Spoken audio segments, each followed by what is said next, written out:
स्वरूपाय नमः श्री साई देवाय नमः। साई श्री साई अनरे आत्मतो परमात्मनु कोलिचे।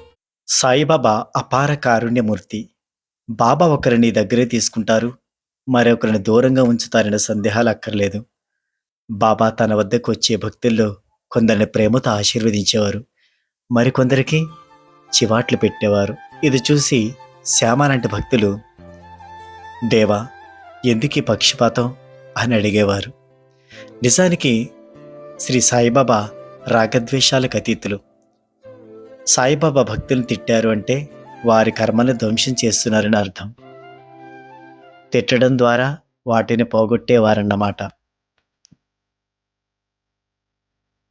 నేనెప్పుడు ఎవరిపైన కోపించి ఎరుగను.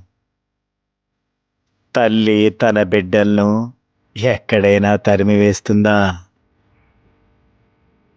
సముద్రము తనను చేరే నదుల్ని ఎప్పుడైనా తిరగగొట్టునా?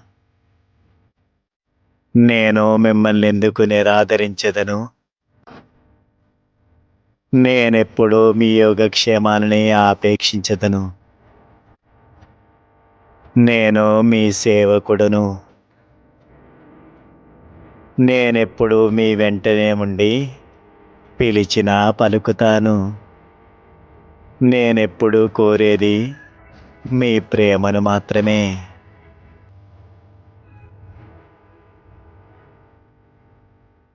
మన నిర్లక్ష్యం వల్లో, అపరాధం వల్లో లేదా గత జన్మలు చేసిన పాప కర్మల వల్ల చెడు జరిగితే, కోరికలు తీరకుంటే భగవంతుణ్ణి నిందిస్తాం. నేనేం చేశానని నాకు శిక్ష వేశావు బాబా అని కన్నీరు పెట్టుకుంటాం. కానీ అది మంచి భక్తుల లక్షణం కాదు. భగవంతుని అనుగ్రహం కలిగే వరకు ఓపిక పట్టాలి. మనమంతా వచ్చే వరకు నమ్మకంతో ఉండాలి. సాయిబాబా తన భక్తులకి శ్రద్ధాసబూరుతో ఉండమని చెప్పేవారు. అంటే నమ్మక విశ్వాసాలతో ఉంటూ తన కోసం ఎదురు చూడమని చెప్పేవారు. వాటిని ఆచరించే వారినే బాబా అనుగ్రహించేవారు. ఆ లక్షణాలు లేని వారికి వాటిని నేర్పించి మరీ తన దివ్యత్వాన్ని ప్రసాదించేవారు. అది సాయినాథుడంటే. श्री सच्चिदानंद सद्गुरु साईनाथ महाराज की जय।